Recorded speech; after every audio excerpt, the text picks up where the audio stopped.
जय श्री कृष्णा दोस्तों, राधे राधे। दोस्तों, गोवर्धन पूजा प्रत्येक वर्ष कार्तिक महीने की शुक्ल पक्ष की प्रतिपदा तिथि में मनाया जाता है। इस दिन भगवान श्री कृष्ण के पूजन करने के उपरांत इस व्रत की जो कथा है उसका पाठ जरूर करना चाहिए। जैसे कि कार्तिक मास के शुक्ल पक्ष की प्रतिपदा तिथि को प्रत्येक वर्ष गोवर्धन पूजन किया जाता है। गोवर्धन पूजन को अन्नकूट भी कहा जाता है और इस दिन गोवर्धन महाराज की घर पर प्रतिमा बनाकर पूरे परिवार के साथ पूजन करना चाहिए। गोवर्धन पूजन में अन्नकूट की कथा पढ़ी जाती है जो कि विशेष फलदायी मानी जाती है। इस कथा के पाठ से पूजन पूर्ण माना जाता है। आइए जानते हैं गोवर्धन गिरिराज जी महाराज की पूजा की कथा क्या है। जैसे कि भगवान श्री कृष्ण बलराम जी के साथ वृंदावन में रहकर अनेकों प्रकार की लीलाएं कर रहे थे। उन्होंने एक दिन देखा कि वहाँ के सभी गोप इंद्र यज्ञ की तैयारी कर रहे हैं। जैसा कि भगवान श्री कृष्ण अंतर्यामी और सर्वज्ञ हैं, वो सब जानते थे। फिर भी उन्होंने नंद बाबा आदि बड़े बूढ़ों गोपों से पूछा, पिताजी आप लोगों के सामने ये कौन सा बड़ा भारी काम, कौन सा उत्सव आ पहुंचा है, इसका फल क्या है? पिताजी आप मुझे अवश्य बतलाइए। नंद बाबा ने कहा, बेटा भगवान इंद्र वर्षा करने वाले मेघों के स्वामी हैं। वो समस्त प्राणियों को तृप्त करने वाला एवं जीवन दान देने वाला जल बरसाते हैं। इस जल से ही पृथ्वी के गर्भ से सामग्रियां उत्पन्न होती हैं और गायों को हरा हरा चारा मिलता है तथा जीविकोपार्जन की समस्या का समाधान होता है। मनुष्यों को खेती आदि प्रयत्नों के फल देने वाले इंद्र ही हैं। विभिन्न प्रकार की सामग्रियों से उनका यज्ञ कर हम इंद्र देवता को प्रसन्न करते हैं। ब्रह्मा शंकर आदि पर भी शासन करने वाले केशव भगवान ने नंद बाबा और दूसरे ब्रजवासियों की बात सुनकर इंद्र को क्रोध दिलाने के लिए अपने पिता नंद बाबा से कहा, कार्य ही पूजा है। मनुष्य को चाहिए कि पूर्व संस्कारों के अनुसार अपने वर्ण तथा आश्रम के अनुकूल धर्मों का पालन करते हुए कर्म का ही आदर करें। जिसके द्वारा मनुष्य की जीविका सुगमता से चलती है, वही इसका इष्ट देव होता है। इसलिए पिताजी हमें गौओं, ब्राह्मणों और गिरिराज का पूजन करना चाहिए। इंद्र के यज्ञ के लिए जो सामग्रियां इकट्ठा की गई हैं उन्हीं से इस यज्ञ का अनुष्ठान होने दें। अनेक प्रकार के पकवान, खीर, हलवा, पूरी, पुआ, जलेबी, कलाकंद, बालूशाही, भुजिया, समोसा आदि से लेकर मूंग दाल तक बनाई जाए। ब्रज का सारा दूध एकत्र कर लिया जाए। वेद पाठी ब्राह्मणों के द्वारा भली भांति हवन करवाया जाए तथा उन्हें अनेक प्रकार के अन्न गोमें और दक्षिणाएं दी जाए।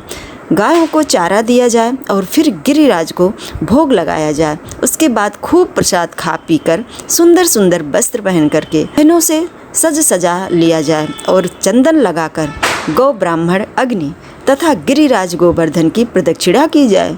यज्ञ गौ, ब्राह्मण और गिरिराज को तो प्रिय होगा ही, मुझे भी बहुत प्रिय है। नंद बाबा और ब्रजवासियों ने कहा कि बेटा हमें इसमें कोई आपत्ति नहीं है, लेकिन इंद्र महाराज नाराज हो गए तो फिर इंद्र के कोप से तुम्हें हमारी रक्षा करनी होगी। जो कुछ भी हम भोग लगा देंगे वो सब कुछ खाना होगा। हमारी संपूर्ण अभिलाषाओं को जिस प्रकार इंद्र पूर्ण करते हैं उसी प्रकार पूरा करना होगा। भगवान श्री कृष्ण ने नंद बाबा आदि की सभी बातों को मान लिया, क्योंकि कलात्मा भगवान की इच्छा थी कि इंद्र का घमंड चूर चूर कर दें। भगवान श्री कृष्ण ने जिस प्रकार यज्ञ करने को कहा था वैसा ही यज्ञ उन्होंने प्रारंभ कर दिया। पहले ब्राह्मणों से स्वस्ति वाचन कराकर उसी सामग्री से गिरिराज और ब्राह्मणों को सादर भेंटें दी तथा गौओं को हरी हरी घास खिलाई। इसके बाद नंद बाबा आदि गोपों ने गौओं को आगे करके गिरिराज की प्रदक्षिणा की। ब्राह्मणों का आशीर्वाद प्राप्त करके वह और गोपियाँ भली भांत श्रृंगार करके और बैलों से जुती गाड़ियों पर सवार होकर भगवान श्री कृष्ण की लीलाओं का गान करती हुई गिरिराज की परिक्रमा करने लगी। भगवान श्री कृष्ण गोपों को विश्वास दिलाने के लिए गिरिराज के ऊपर एक दूसरा विशाल शरीर धारण करके प्रकट हो गए तथा मैं गिरिराज हूँ इस प्रकार कहते हुए सारी सामग्री आरोगने लगे। सभी जन गिरिराज बाबा का आशीर्वाद प्राप्त कर प्रसन्नचित्त हो रहे थे। उसी समय देवर्षि नारद इंद्र महोत्सव देखने की इच्छा से ब्रज में आ गए। पूछने पर ब्रजवासियों ने बताया कि श्री कृष्ण की आज्ञा से इस वर्ष इंद्र महोत्सव समाप्त कर दिया गया है। उसके स्थान पर गोवर्धन पूजा की जा रही है।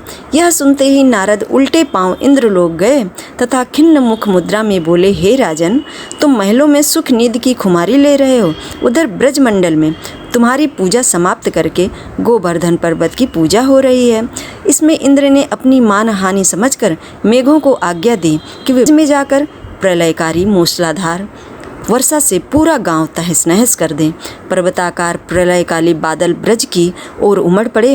भयानक वर्षा देखकर ब्रजमंडल घबरा गया। सभी ब्रजवासी श्री कृष्ण की शरण में जाकर बोले, भगवान, इंद्र हमारी नगरी को डुबाना चाहता है, अब क्या किया जाए। भगवान श्री कृष्ण ने सांत्वना देते हुए कहा कि तुम लोग गौओं सहित गोवर्धन की शरण में चले जाओ, वही तुम्हारी रक्षा करेंगे। इस तरह से समस्त ग्वाल बाल गोवर्धन की तराई में पहुंच गए। श्री कृष्ण ने गोवर्धन को कनिष्ठा उंगली पर उठा लिया और 7 दिन तक गोप गोपिकाओं ने उसी की छाया में सुखपूर्वक निवास किया। भगवान की कृपा से उनको एक छींटा भी न लगा। इससे इंद्र को महान आश्चर्य हुआ।